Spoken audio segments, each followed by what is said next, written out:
ನಮಸ್ತೆ. ಲಕ್ಷ್ಮೀ ಪಿರಮಿಡ್ಗಿಂತ ದೊಡ್ಡದು ನಮ್ಮ ಒಳ್ಳೆಯ ಕರ್ಮ. ಇದು ಕೇಳಲು ಸರಳವಾದ ಮಾತು, ಅರ್ಥ ಮಾತ್ರ ತುಂಬ ಆಳವಾಗಿದೆ, ದೊಡ್ಡದಾಗಿದೆ. ಇತ್ತೀಚಿನ ದಿನಗಳಲ್ಲಿ ನಾವು ಜನರು ಮನೆಯಲ್ಲಿ ಲಕ್ಷ್ಮೀ ಪಿರಮಿಡ್ ಇಟ್ಟರೆ ಹಣ ಬರುತ್ತೆ, ಅದೃಷ್ಟ ಬರುತ್ತೆ, ಪಿರಮಿಡ್ ಇಡುವುದರಲ್ಲಿ ತಪ್ಪೇನಿಲ್ಲ, ಇದು ಭಕ್ತಿಯ ಸಂಕೇತ ಅಂತ ನೂರಾರು ಪ್ರಶ್ನೆಗಳನ್ನು ಹೇಳ್ತಾ ಇದ್ದಾರೆ. ನಮ್ಮ ಕರ್ಮ ಸರಿಯಾಗಿಲ್ಲದಿದ್ದರೆ ಕೇವಲ ಒಂದು ಪಿರಮಿಡ್ಡು ನಮ್ಮ ಜೀವನವನ್ನೇ ಬದಲಾಯಿಸಬಹುದೇ ಅಲ್ವಾ? ಮೊದಲು ನಮ್ಮ ಕೆಲಸ ಕರೆಕ್ಟಾಗಿರಬೇಕು. ಮತ್ತು ನಮ್ಮ ಶಾಸ್ತ್ರಗಳು ಏನಂತ ಹೇಳ್ತವೆ?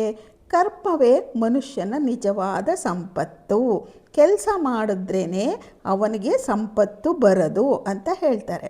ಒಬ್ಬ ವ್ಯಕ್ತಿ ಪ್ರಾಮಾಣಿಕವಾಗಿ ದುಡಿತಾನೆ, ಯಾರನ್ನು ಮೋಸ ಮಾಡಲ್ಲ, ಹಸಿದವ್ರಿಗೆ ಅನ್ನ ಕೊಡ್ತಾನೆ, ದೊಡ್ಡವ್ರನ್ನ ಗೌರವಿಸ್ತಾನೆ, ದೇವರನ್ನು ಭಕ್ತಿಯಿಂದ ಸ್ಮರಿಸ್ತಾನೆ. ಇಂತಹ ವ್ಯಕ್ತಿಯ ಮನೆಗೆ ಲಕ್ಷ್ಮೀ ಕೃಪೆ ತಾನಾಗಿ ಆಟೋಮೆಟಿಕ್ಕಾಗಿ ಬರುತ್ತೆ. ಆದರೆ ಇನ್ನೊಬ್ಬ ವ್ಯಕ್ತಿ ಎಷ್ಟೇ ಪಿರಮಿಡ್ಗಳನ್ನು ಇಟ್ಕೊಂಡ್ರೂ ಅವನು ಮೋಸ, ಸುಳ್ಳು, ಅನ್ಯಾಯ ಮತ್ತು ದುರಾಸೆಯ ಹಿಂದೆಯೇ ಹೋಗ್ತಾ ಇರುತ್ತೆ. ಅಂಥವ್ರಿಗೆ ಮನಃಶಾಂತಿನೇ ಇರಲ್ಲ. ಆದ್ದರಿಂದ ಲಕ್ಷ್ಮೀ ಪಿರಮಿಡ್ಡು ಒಂದು ಸಂಕೇತ ಮಾತ್ರ. ಆದರೆ ನಿಮ್ಮ ಒಳ್ಳೆಯ ಕೆಲಸ, ನಿಮ್ಮ ಒಳ್ಳೆಯ ಕರ್ಮವೇ ನಿಜವಾದ ಲಕ್ಷ್ಮಿಯನ್ನು ಆಹ್ವಾನಿಸುತ್ತದೆ ಅಲ್ವಾ? ನಾವು ಒಳ್ಳೆಯವರಾಗಿದ್ದರೆ ಲಕ್ಷ್ಮಿನೂ ತಾನಾಗಿಯೇ ಬರ್ತಾಳೆ.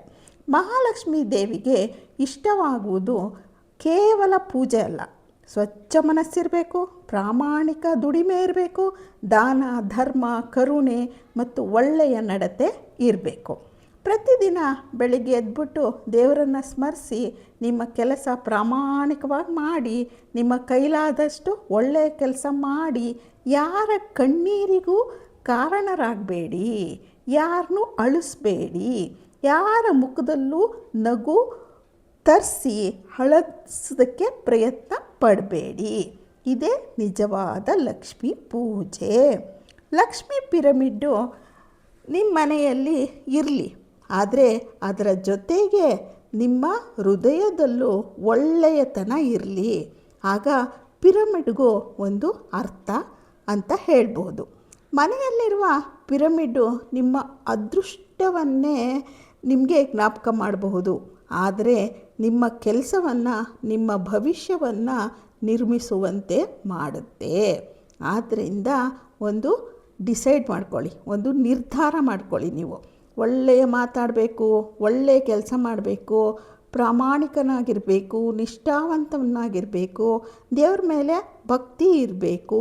ಲಕ್ಷ್ಮೀ ಪಿರಮಿಡ್ಗಿಂತ ದೊಡ್ಡದು ನಮ್ಮ ಒಳ್ಳೆಯ ಕೆಲಸ. ಈ ಸಂದೇಶ ನಿಮಗೆ ಇಷ್ಟ ಆಯಿತು ಅಂತ ಅನಿಸುತ್ತೆ ಅಲ್ವಾ?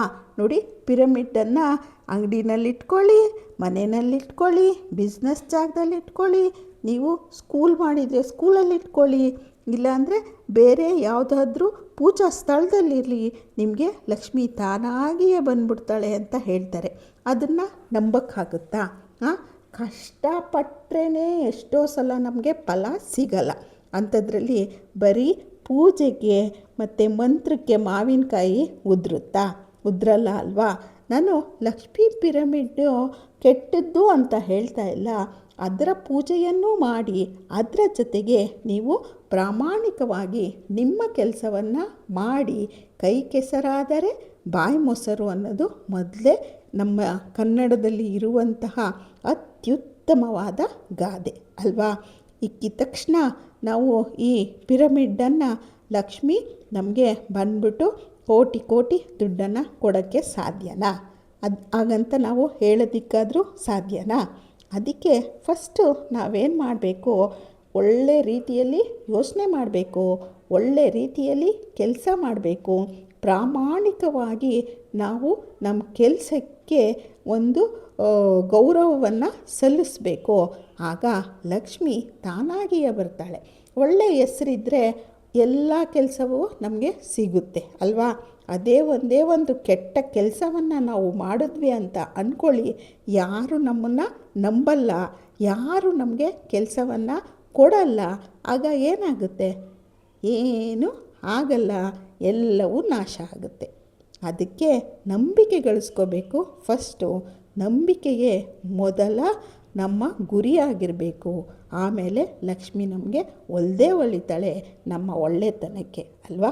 ಈ ವಿಡಿಯೋ ನಿಮಗೆಲ್ಲ ಇಷ್ಟ ಆಗಿದರೆ ಒಂದು ಲೈಕ್ ಮಾಡಿ, ಶೇರ್ ಮಾಡಿ, ಸಬ್ಸ್ಕ್ರೈಬ್ ಮಾಡಿ. ನಮಸ್ತೆ.